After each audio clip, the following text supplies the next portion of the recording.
Hello बच्चों, कैसे हैं आप सभी का स्वागत है आज हमारे इस वीडियो के अंदर। और चूँकि काफ़ी दिनों से वीडियो नहीं आ रहे थे और नया सेशन अब स्टार्ट होने जा रहा है क्लास 9th के लिए। और क्लास 9th का जो आज साइंस है, इसका हम पहला वीडियो आज देखेंगे बच्चों, ठीक है ना।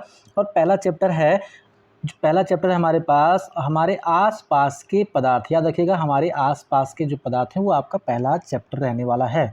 अब देखते हैं यहाँ पे, चूँकि एनसीईआरटी का एक एक लाइन जो है ना वो आपके लिए इम्पॉर्टेंट होने वाला है, क्योंकि एनसीईआरटी जो है वो अपने आप में बहुत ज़्यादा नॉलेज देने के लिए काफ़ी है। ठीक है बच्चों, तो आइए देखते हैं। कह रहा है कि अपने चारों ओर नज़र दौड़ाने पे हमें अपने विभिन्न प्रकार की वस्तुएं नज़र आती हैं। याद रखिएगा, जब हम अपने आसपास देखेंगे तो हमें जो है कुर्सी, मेज़, टेबल, मतलब बहुत सारी वस्तुएं दिखेंगी, ठीक है ना। तो वो आकार और आकृति में, बनावट में सब जो है अलग अलग होती हैं। जैसे आपका जो कुर्सी है मेज़ से अलग है, बोतल है, आपका कुछ भी सामान है, वो सभी सामान अलग अलग बनावट आकृति के हैं। लेकिन ये सभी जो है ना, ये सभी जिन वस्तुओं से बनी है, याद रखिएगा, ये सभी जिन वस्तुओं से बनी हैं उसे ही हम पदार्थ कहते हैं। यानी कि एनसीईआरटी आपको पदार्थ बताने का प्रयास करती है और बता रही है कि आसपास की सभी वस्तुएं, जिनकी हो सकता है कि उसकी बनावट आकृति अलग अलग हों, पर वे जिस सामग्री से बनी हैं उसे हम पदार्थ कहते हैं। ये हो गया हमारा पहला चीज़, ठीक है बच्चों। अब देखेंगे, कह रहा है कि जिस हवा में हम श्वास लेते हैं, भोजन खाते हैं, पत्थर, बादल, तारे, पौधे, पशु, यहाँ तक कि पानी की एक बूंद और रेत का एक कण, ये सभी पदार्थ ही हैं। यानी कि आपको पता चल गया कि हवा के बाद जो है भोजन, पत्थर, बादल, तारे, पौधे, पशु, पानी और रेत, ये सभी क्या है बच्चों, ये जो है ये पदार्थ हैं, ठीक है ना।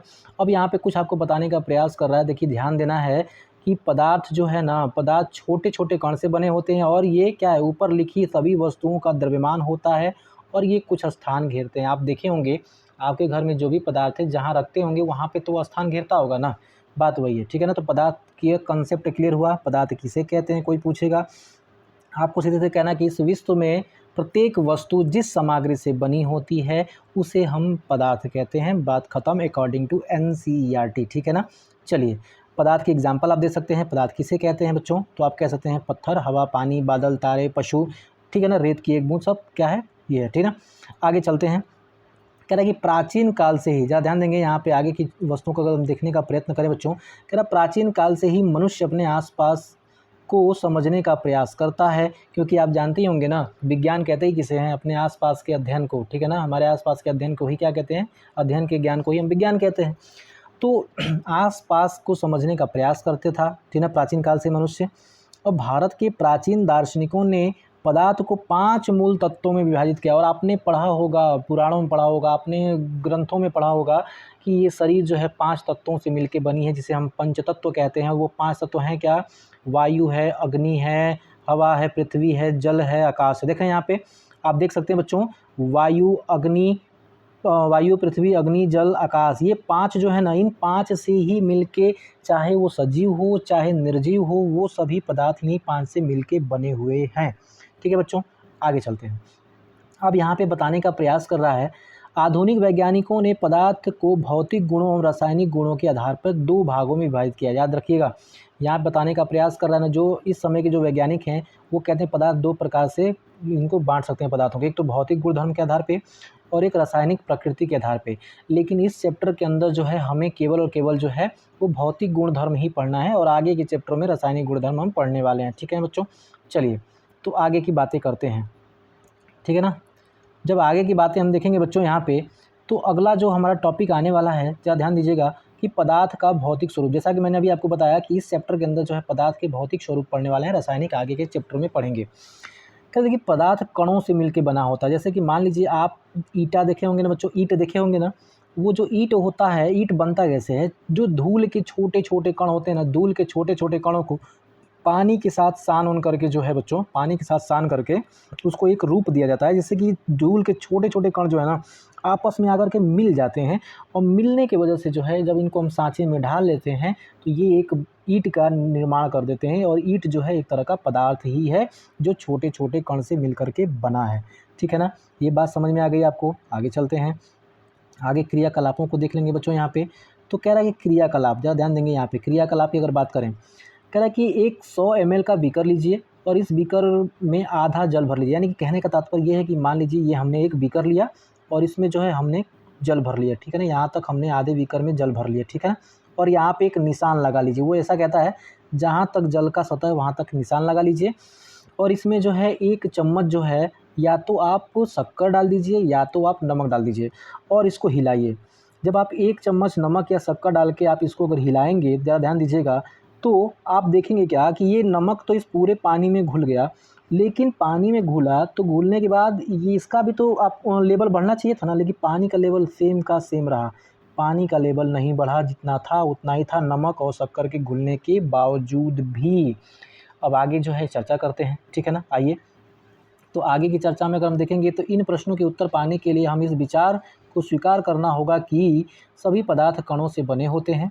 उपरोक्त क्रियाकलाप में चम्मच में रखी गई नमक या शर्करा पूरे पानी में घुल गई है। आप जैसा कि अभी मैंने आपको बताया, नमक और जो शर्करा थी वो पूरे के पूरे पानी में घुल गई है बच्चों, ठीक है ना। देखिए जैसा कि यहाँ पे उन्होंने चित्र भी बना करके समझाया है, ठीक है ना। एनसीईआरटी ने कहा है देखो ये पानी लिया था हमने पहले, ठीक है ना। ये पानी हमने जो पहले लिया था उस पानी को ज़रा आप ध्यान से देखेंगे तो आप देख पा रहे होंगे। और यहाँ पे हमने नमक डाल लिया और इनको हमने जब घोला तो यहाँ पे ये नमक घुल गया। लेकिन देखने में एक कॉमन क्या है कि इसका जो सतह है ना वो बराबर है, इसके सतह में कोई परिवर्तन नहीं हुआ है, ठीक है बच्चों। आगे चलते हैं, आगे देखेंगे ना। कह रहा है कि देखिए अब जो है थोड़ी सी बात, एक बात और देख लीजिए पोटेशियम परमैंगनेट के बारे में। कह रहा है ना कि देखिए 100 ml पानी में ना 100 ml पानी में 2 बूँद, देखिए आपने 100 ml स्वच्छ पानी लिया और इसमें 2 बूँद आप देख रहे होंगे ऊपर की तरफ जो 2 बूँद दिखाई दे रहा है आपको। 100 ml पानी में ये चम्मच से 2 बूँद जो है पोटेशियम परमैंगनेट डाल रहा है और उसके बाद पूरे 100 ml पानी का कलर जो है वो कुछ इस प्रकार का हो गया। अब कह रहा है ना कि आगे फिर से जो है 90 ml ऐसा ही पानी लेना है। 90 ml जो है साफ़ पानी लेना है, साफ़ पानी, याद रखिएगा ऐसा नहीं। और उस साफ़ 90 ml के पानी में इसमें से 10 ml निकालना है। देखा ना, 10 ml निकाल करके इस 90 ml साफ़ पानी में डाल देना है। अब होगा क्या, अब होगा ये कि इसका भी कलर चेंज हो गया। अब उसके बाद फिर से 90 ml साफ़ पानी लेना है और इसमें से 10 ml निकाल करके डाल देना है, फिर से पानी का कलर चेंज हो जाएगा। फिर से 90 ml साफ़ पानी लेकर के इसमें से 10 ml का पानी इसमें डाल देंगे तो फिर से पानी का कलर चेंज हो गया। इसका मतलब बताने का प्रयास ये कह रहा है वो कि देखिए पदार्थ के कण इतने छोटे होते हैं कि वो हमें दिखाई नहीं देते हैं। यानी कि आप देख पा रहे होंगे कि केवल ये 2 बूँदें ही थी हमारे पास, 2 छोटी-छोटी बूँदें, और इन 2 क्रिस्टल के अंदर कितने कण हैं जो कि यहाँ तक 90 ml पानी को जो है वो अपने कणों के लिए, अपने कणों के कारण जो है, अपने छोटे-छोटे कणों के कारण इसका कलर चेंज कर दे रहे हैं। यानी कि यहाँ जो कण थे यहाँ तक उसके कण फैल रहे हैं, इतने दूर तक इसके कण फैले हैं, तभी ये पूरे पानी को लाल कर पाए हैं बच्चों, ठीक है ना। चलिए, यानी कि इसका तात्पर्य, इस एक्सपेरिमेंट का तात्पर्य इतना था कि पदार्थ के कण बहुत छोटे होते हैं और ये छोटे से कण जो हैं आपको यहाँ तक दिखाई दे रहे हैं, ठीक है ना। यहाँ पे तो कण मिले ही हैं, यहाँ भी कुछ कण मिल गए, इसको पूरा भी लाल कर दिया है, यहाँ पे भी कण मिल करके इसको लाल कर दिया है, और इसका भी अभी यहाँ से, इसमें से भी अगर 10 ml निकालेंगे तो 10 ml पानी 90 ml को भी जा करके आगे लाल कर सकता है। यानी सोच सकते हैं कि कितना छोटा कण है इसका, ठीक है बच्चों। आगे देखते हैं।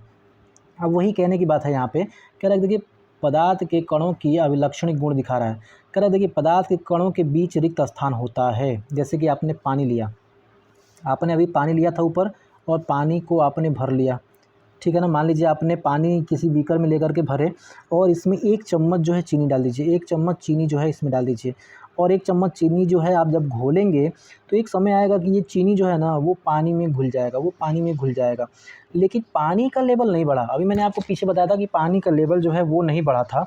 ये कारण क्या था कि पानी का लेवल नहीं बढ़ा, तो आप जानिएगा कि पानी के जो कण है, ये जो पानी है बच्चों, पानी के जो कण हैं उन कणों के बीच कुछ दूरी होती है। देखिए उन कणों के बीच जो है ना कुछ स्थान होता है, इन कणों के बीच कुछ स्थान होता है और इस स्थान को कहते हैं अंतरा आणविक स्थान। और अंतरा आणविक स्थान में जो है ये जैसे चीनी के कण घुले वो इन स्थान में जाकर के फिट हो गए, और इसकी वजह से जो है पानी का लेवल नहीं बढ़ा, क्योंकि वो तो खाली स्थान में ही चले गए हैं, और खाली स्थान में चले गए जिसका नाम हम क्या कहते हैं, अंतरा आणविक स्थान कहते हैं बच्चों, ठीक है। अब आगे की बात करते हैं, ठीक है बच्चों। आगे कह रहा है यहाँ पे पदार्थ के कण निरंतर गतिशील होते हैं। अगर एक बात बताइए, मैं इसका भी आपको एग्जांपल देता हूँ। अगर आप जो है किसी घर के कोने में जो है एक अगरबत्ती जला दीजिए, ठीक है ना। एक अगरबत्ती जला दीजिए और उस अगरबत्ती से क्या निकलेगा, धुआं निकलेगा, ठीक है ना। और आप घर के बाहर खड़े हो जाइए, आप देखेंगे ये धुआं जो है ना यहाँ से जाते-जाते आपकी कानों तक, आपके नाकों तक पहुँच गया, ठीक है ना। इसका कारण क्या है, इस पदार्थ के जो कण थे वो गतिमान होते हैं, गतिशील होते हैं, इसलिए ये आपके नाकों तक जा कर के पहुँच जाते हैं बच्चों, ठीक है ना। याद रखिएगा सारी चीज़ों को, ठीक है। अब थोड़ा-सा आगे देखते हैं। अब अगला क्रियाकलाप क्या कह रहा है, अगला क्रियाकलाप कह रहा है ना, देखिए आपको जो है पदार्थ के कण गतिशील हैं या नहीं, ये 2 तरह से आपको बताया। एक तो मैंने अगरबत्ती से बता दिया, दूसरा कह रहा है देखिए एक गिलास जो है ना, एक गिलास जो है ठंडा पानी लीजिए और एक गिलास जो है गर्म पानी लीजिए। मान लीजिए इसमें गर्म पानी है, मान लीजिए ये क्या है, गर्म पानी है, क्या है, गर्म पानी है, और इसमें जो है आपका ठंडा पानी है बच्चों, ठीक है ना। अगर आप देखेंगे ठंडा पानी इसमें और इसमें गर्म पानी, अगर आप जो है, अगर आप स्याही की एक बूँद, अगर स्याही की एक बूँद डालते हैं यहाँ पे, तो आप देखेंगे कि स्याही की एक बूँद तुरंत कुछ देर में ही इस पूरे के कलर को क्या कर देगी, चेंज कर देगी गर्म वाले पानी के अंदर। लेकिन वही स्याही की एक बूँद अगर आप डालते हैं ठंडे पानी में, तो वो आराम से कुछ देर बाद, हो सकता है कि बहुत देर ले ले, और कुछ देर बाद इस पानी को जो है कलर करे। तो क्या मिला हमें कि जो गर्म पानी होता है, वो गर्म पानी में जो अणु होते हैं, यानी जो मॉलिक्यूलर होते हैं, जो कण होते हैं बच्चों, उनकी गतिशीलता ज़्यादा होती है, जिसके कारण जो है इसमें एक बूँद डालते ही पूरा पानी जल्द ही जो है कलरफुल हो गया। लेकिन यहाँ पे ठंडा होने के कारण इसकी गतिशीलता जो है कम होती है, और धीरे-धीरे जा कर के यहाँ पे ये इसका कलर बदलता है, ठीक है बच्चों। आगे चलते हैं। अगर आगे की चर्चा देखेंगे, यहाँ पे सारी चीज़ें हो गई हैं। अब यहाँ पे एक क्रियाकलाप और देखने को मिल रहा है हमें, कह रहा है कि एक गिलास गर्म पानी से और दूसरा ठंडे पानी से भरे कॉपर सल्फेट या पोटेशियम परमैंगनेट, वही बात बच्चों, ठीक है ना। मैंने बताया ना अभी आपको कि गर्म पानी लीजिए और एक ठंडा पानी लीजिए, ठीक है ना, वही बात होगी। तो यानी कि यहाँ पे भी मिला जुला के वही चीज़ें कहने की प्रयास कर रहा है, ठीक है बच्चों। आइए थोड़ा-सा अब आगे चलने का प्रयास करते हैं, ठीक है बच्चों। यहाँ पे भी देखिए वही गतिशीलता के बारे में कह रहा है, ठीक है बच्चों। आइए अब क्या है यहाँ पे क्रियाशीलता, अगला देखते हैं यहाँ पे क्या कह रहा है। कह रहा है कि एक थाली में जल लेकर के उसमें उंगली से काटने का प्रयास कीजिए। जल ले लीजिए थाली में, और नहीं होता है कि हम लोग पानी को काटने का प्रयास करते हैं उंगली से, ठीक है ना। क्या जल की सतह कटती है? जल की सतह न कटने का कारण क्या है? आप एक बात बताइए, आपने थाली में एक पानी ले लिया और पानी से को काटिए ना अपने हाथ से, कटेगा क्या? आप काटते जाएंगे, फिर पानी अपना स्थान लेता जाएगा, वो कटेगा ही नहीं, ठीक है बच्चों। कारण क्या है, ज़रा ध्यान देते हैं, पढ़ने का प्रयास करते हैं, ठीक है ना। कह रहा है कि उपरोक्त तीनों क्रियाकलाप सुझाते हैं कि पदार्थ के कणों के बीच एक बल कार्य करता है, ठीक है ना। मैंने अभी आपको बताया ना, पहले मैंने आपको बताया, जैसे मान लीजिए पानी है ना, ये जो पानी है बच्चों, पानी के अंदर क्या है, ये पानी छोटे-छोटे कणों से मिलके बना है। अभी मैंने आपको बताया, क्योंकि पानी एक पदार्थ है और पदार्थ कणों से मिलके बनता है, अभी ऊपर हमने पढ़ा था।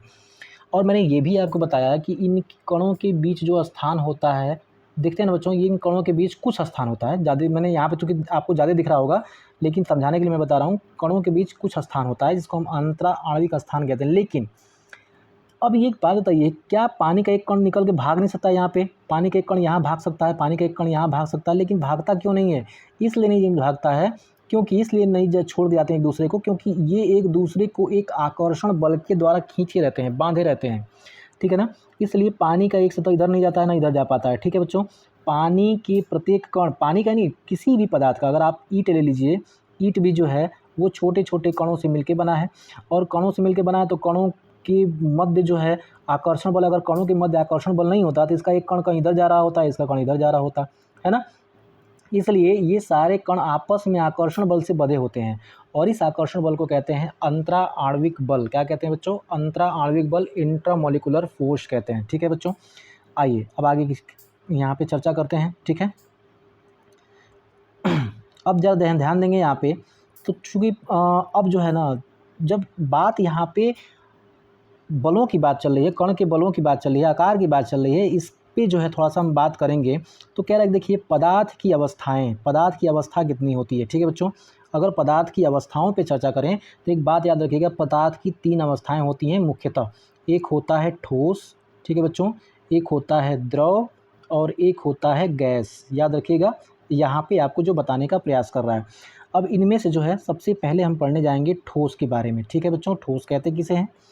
अरे किताब है, सुई है, लकड़ी है, कीचड़ है, पेन है, ईंटा है। ईंट जानते हैं ना, ईंट, आप गांव में ईंट पत्थर से आम मारे होंगे, उस टाइप का, ये सब क्या है, ये सब ठोस है, ठीक है बच्चों, ठोस है, याद रखिएगा। अब ये ठोस कहते किसे हैं, जिसका आयतन और आकार निश्चित हो, क्या हो, आयतन, आयतन और आकार, याद रखिएगा, आयतन और आकार निश्चित हो, क्योंकि अगर एक पेन का जो आकार है वो तो उतना ही रहेगा, है ना, उसका आकार तो बदलेगा नहीं, और जितना वो आयतन घेरता है उतना ही घेरेगा, उससे अधिक या कम घेर नहीं सकता, उसमें कोई परिवर्तन नहीं होगा, ठीक है।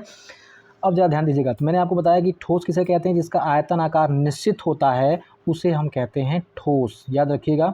और एग्जाम्पल में आप लिख सकते हैं, ठोस का एग्जाम्पल आप लिख सकते हैं बच्चों की ठोस किसे कहते हैं, है ना।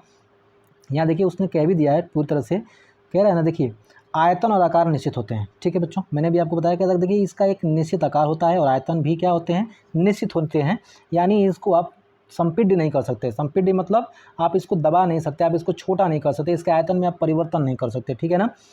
और बात आ गई आयतन और आकार अगर निश्चित हैं तो इनमें क्या क्या आ सकते हैं, तो आप कह सकते हैं, देखिए ईंट पत्थर ये सब जानते हैं कि ईंट पत्थर सब आ जाएगा, ये तो आयतन और आकार है, लेकिन यहाँ पे रबड़ को भी उसने क्या माना है, रबड़ को भी उसने जो है ठोस माना है। अब कहेंगे सर रबड़ का तो आकार चेंज हो सकता है, अगर हम उसको खींचेंगे तो आकार चेंज हो जाएगा, आयतन भी चेंज हो जाएगा, ठीक है ना।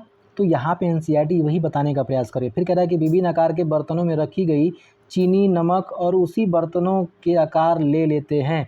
अब देखेंगे, कहेंगे सर जी चीनी और जो क्या कहते हैं नमक होती है, अगर मान लीजिए हम गिलास में रखें तो गिलास का आकार ले लेगी, अगर हम उसको भगोना में रखें, भगोना जानते हैं ना, पात मतलब कि जो हम लोग घर पे रहता है, या फिर कढ़ाई में रखेंगे तो कढ़ाई का आकार ले लेगी, है ना जी। तो क्या ये ठोस नहीं है क्या, क्योंकि इनका आकार तो बदल जा रहा है लेकिन ठोसों का आकार तो नहीं बदलता है। स्पंज, वही बात स्पंज की आ रही है, स्पंज का भी जो है उसको भी दबाने पे बदल जाता है। देखिए अब ये क्या है, कह रहे ये सभी ठोस हैं, यानी कि रबड़ भी ठोस है, चीनी भी ठोस है, और क्या कहते हैं कि ये स्पंज भी ठोस है, ठीक है ना। भले ही आप इसको दबा रहे हैं इसका आकार बदल जा रहा है। कह रहे देखिए बाह्य बल लगाए जाने पर रबड़ बैंड का आकार बदलता है और हटा लेने पे पुनः वो अपने मूल आकार में आ जाता है, और अत्यधिक बल लगाने पर यह टूट जाता है। इसका मतलब ये है कि उसका आकार अपने आप नहीं बदलता है, बल्कि हम जब उस पर बाह्य बल लगाते हैं तब रबड़ का आकार बदलता है। इसका मतलब वो ठोस ही है, अगर उसका आकार अपने आप बदल जाए तब दिक्कत है। अब देखिए अब कह रहा है दूसरा क्वेश्चन का आंसर दे रहा है, चाहे वो शर्करा हो या नमक अपने हाथ में ले या किसी प्लेट या जार में ले, इसके क्रिस्टल के आकार नहीं बदलते। चीनी का जो आकार है, जो चीनी का इस प्रकार से आकार होता है, क्या वो बदल जाता है क्या, वो आप कहीं रखेंगे नहीं बदलता है, ठीक है ना। अब कह रहा है कि स्पंज के बहुत से छोटे कण होते हैं जिसमें वायु का समावेश होता है। जो आपने स्पंज देखा होगा ना, आपने स्पंज देखा होगा, दबाने पे एकदम सोखता कहते हैं गाँव में उसको, आप दबाएंगे तो एकदम आपकी मुट्ठी में आ जाएगा, फिर छोड़ेंगे तो अपनी जगह ले लेगा, क्योंकि वो क्या होता है ना, उसके कण थोड़ी दूर दूर होते हैं, जिसकी वजह से उन कणों के अंदर जो है ना हवा प्रवेश कर जाती है, और हवा प्रवेश करती है तो इसकी वजह से वो फूल जाते हैं। लेकिन जैसे आप इसको दबाते हैं ना तो बीच की हवा निकल जाती है और वो दब जाता है। तो इसका मतलब ऐसा नहीं है कि उसका आकार आपने चेंज कर दिया, बल्कि हवा के कारण उसका आकार बदला हुआ था, ठीक है ना बच्चों। आइए आगे देखते हैं, यहाँ पे आगे देखने का प्रयास करते हैं। अब कह रहा है कि अभी हमने ठोस अवस्था की बात की है, अब आती है द्रव अवस्था की बारी, ठीक है ना। अब द्रव किसे कहते हैं, अब कह रहा है देखिए इसमें आयतन तो निश्चित होता है, याद रखिएगा, आयतन जो है बच्चों वो निश्चित होगा, लेकिन आकार निश्चित नहीं होगा। आकार मैंने भी आपको बताया ना, आकार क्यों नहीं निश्चित होगा। अब मान लीजिए दूध को आपने गिलास में रखा, दूध को आपने मान लीजिए 1 लीटर दूध आपने लिया, और 1 लीटर दूध जो है ना आपने एक गिलास में ले लिया, ठीक है ना, मानता हूँ कि 1 लीटर का कोई गिलास है और उस गिलास में आपने ले लिया, तो गिलास का आकार ले लेगा। लेकिन वही 1 लीटर दूध अगर आपने किसी लोटे में रखा, ठीक है ना, अगर 1 लीटर दूध जो है किसी लोटे में आपने रखा, तो आप देखेंगे कि वो लोटे का आकार ले लेगा। कैसा आकार ले लेगा बच्चों, तो वो लोटे का आकार ले लेगा। अब यहाँ देखने वाली बात है कि दूध तो 1 लीटर ही है, दूध क्या है 1 लीटर ही है, और यहाँ भी दूध 1 लीटर ही है। ऐसा नहीं है कि आपने यही दूध इसमें डाला तो 2 लीटर हो गया या आधा लीटर हो गया, नहीं, वो 1 लीटर दूध 1 लीटर ही है। लेकिन जो दूध पहले गिलास का आकार लिया था वही दूध लोटे में आकर के लोटे का आकार ले लिया, यानी कि आयतन निश्चित है, यानी 1 लीटर है और 1 लीटर यहाँ भी है, आयतन तो निश्चित है पर आकार बदल गया। इसका क्या हुआ, आकार बदल गया।